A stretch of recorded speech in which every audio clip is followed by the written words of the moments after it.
মধ্যবিত্ত একটা মানুষের পরিবারে একজন লোক যদি অসুস্থ হয়ে হসপিটালে ঢোকে, তারা যদি 15 দিন এক পাশ হসপিটালে থাকতে হয়, বেরোবার সময় সে একটা দরিদ্র পরিবার, বাস্তব এরকম।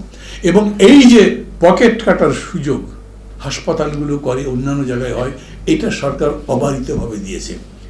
এই ধরনের একটা ফ্যাসিস্ট স্টেটের, ফ্যাসিস্ট গভর্নমেন্টের নিয়মই হবে তারা ক্ষমতায় যেহেতু থাকবার জন্য বল প্রয়োগ করতে হবে, অর্থাৎ বল প্রয়োগ করতে পারে যারা যেখানে যেভাবে আর্থিক কিংবা শারীরিক, তাদের সবাইকে মদত দেবে, বলবে তুমি আমাকে রাখো, আমি তোমাকে দেখব।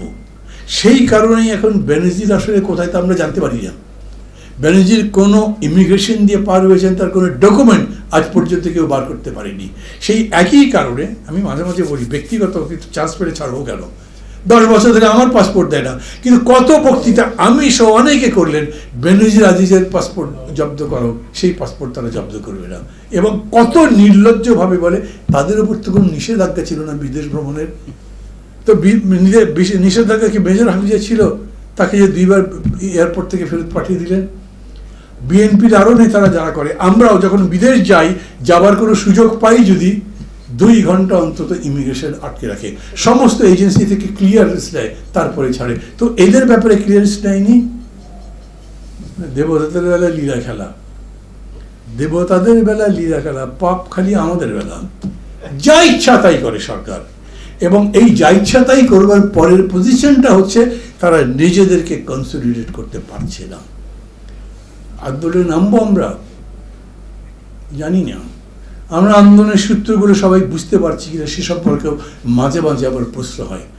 যেখানে জাতি দাবি করছে সর্বব্যাপক ঐক্য, সেখানে আমি দেখছি অনেকেই ধীরে ধীরে নিজেদেরকে সিঙ্গল আউট করে ফেলছে। আগে একটা জোট ছিল, জোটটাই। আগে একটা যুগপথ ছিল, প্রায় সাংবাদিকরা আমাকে জিজ্ঞেস করেন, ভাই যুগপথের খবর কি? আমি কি বলবো বলেন, আমি খবর নেই।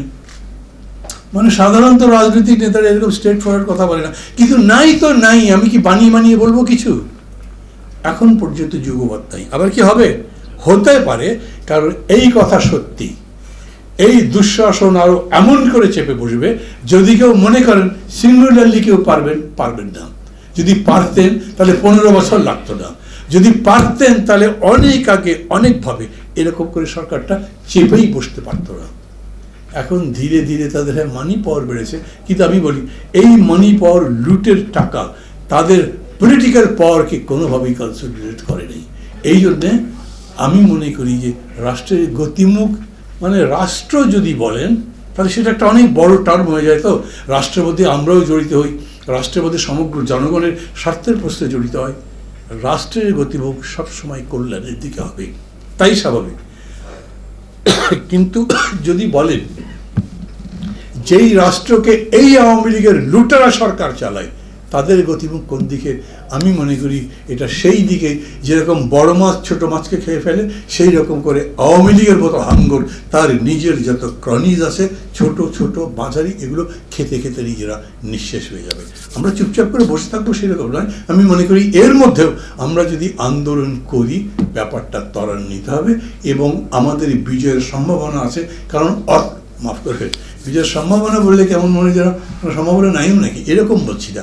আমি বলছি যারা মনে করেন যে কই পারলেন না, তো তাদের জন্য আমি বলি কাল পারিনি কিন্তু আজকে পারবো, আজ যদি না পারি তাহলে কালকে পারবো। কারণ গতকালের চাইতে আজকে তাদের জন্য দিন খারাপ, আগামীকাল আরও খারাপ, কিন্তু আমাদের জন্য দিন এর চাইতে বেশি খারাপ হয়নি।